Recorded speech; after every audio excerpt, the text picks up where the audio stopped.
They look like ordinary bullets, small, shiny, and simple, but inside these hollow points is a secret, one so devastating that the international community banned them from warfare over 100 years ago. And yet, walk into almost any American gun store, and you'll find them sitting on the shelves. Not only are hollow point bullets legal in the US, they're actually recommended by police, by firearm instructors, even by the government. So how is it that something too cruel for the battlefield is perfectly acceptable on the streets of America? This is not just a story about bullets. It's a story about morality, war, civilian defense, and a system where the line between legal and lethal is often paper thin. Let's dive in. To understand the controversy, we need to understand the science. A hollow point bullet is exactly what it sounds like. A bullet with a cavity in the tip. Instead of being completely solid, the front end is partially hollowed out. Why? Because when it hits something soft, like flesh, that cavity causes the bullet to expand. We're not talking about a little bit, we're talking mushrooming.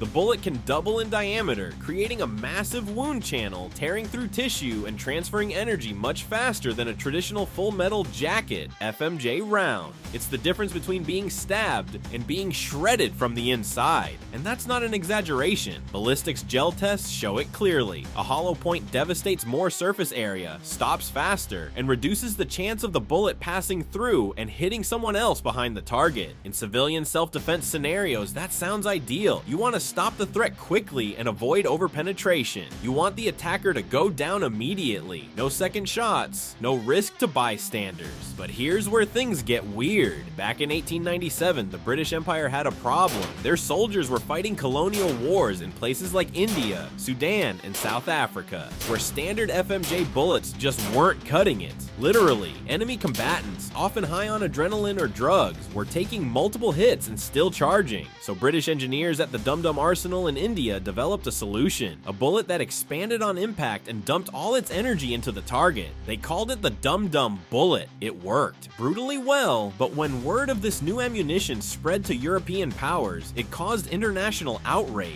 These weren't just bullets, they were seen as inhumane weapons, too cruel for civilized warfare. At the Hague Convention of 1899, diplomats and generals agreed. Any bullet designed to expand or flatten easily in the human body was banned from war. This wasn't just about stopping power, it was about pain, suffering, mutilation, and the belief that even war should have rules. The ban was reinforced by later versions of the Geneva Conventions, and to this day, hollow points remain prohibited for use in international armed conflict by most countries and armies. But then we hit a paradox. In America, the land of the Second Amendment and stand your ground laws, hollow points are not only legal, they're embraced. Let's start with law enforcement. Most US police departments use hollow point ammunition as their standard issue. Why? Because in urban environments, overpenetration can kill innocent bystanders. If a bullet goes through a suspect and into a crowd, that's a lawsuit waiting to happen. So a hollow point, which stops inside the target, is safer for everyone else. Also, it stops the threat faster. You don't want to shoot someone 6 times. One and done, that's the goal. The same logic applies to civilian self-defense. Firearms instructors, gun magazines, and YouTube channels all echo the same mantra. If you carry for personal protection, carry hollow points. They're more expensive, yes, but when your life is on the line, cost isn't the priority, performance is. And here's where it gets bizarre. A soldier in Afghanistan can't use hollow points against enemy combatants, but a civilian in Arizona can use them against a burglar in his garage. Think about that. This double standard raises big questions. How can a weapon be too inhumane for war, but humane enough for peace? The answer, as always, depends on context.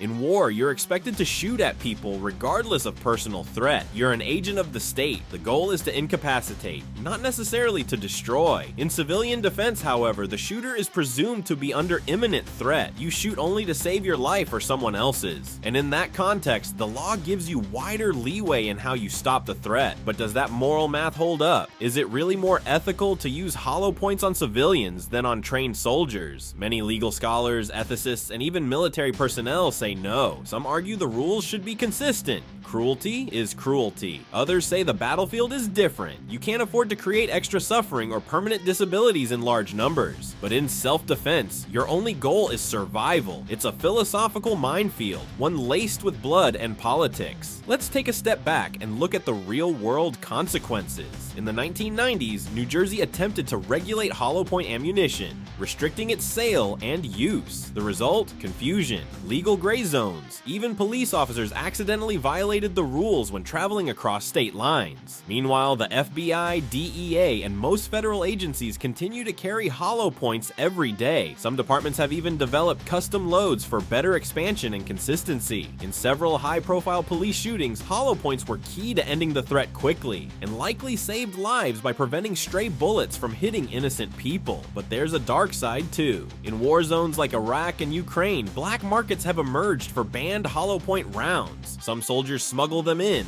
unofficially of course, because they're tired of watching enemies soak up multiple FMJ hits. They want to fight with what they know works, even if it's technically illegal. This unofficial use highlights the moral grayness of the ban. If everyone agrees these bullets are more effective, is it still inhumane to use them, or is it just inconvenient for diplomacy? So where does this leave us? We live in a world where rules are often written for optics, not outcomes, where a bullet can be banned in battle, but sold at Walmart, where a soldier's hands are tied by treaties, but a civilian can load up a Glock with rounds designed to expand and destroy. Is that inconsistency justified? Or is it hypocrisy hiding behind legal language? Let's break it down even further. The Geneva Conventions were meant to humanize war, to reduce suffering, not to give one side a technological edge. But modern warfare isn't about bayonets and bolt actions. It's about drones, IEDs, cyber attacks, and yes, bullets.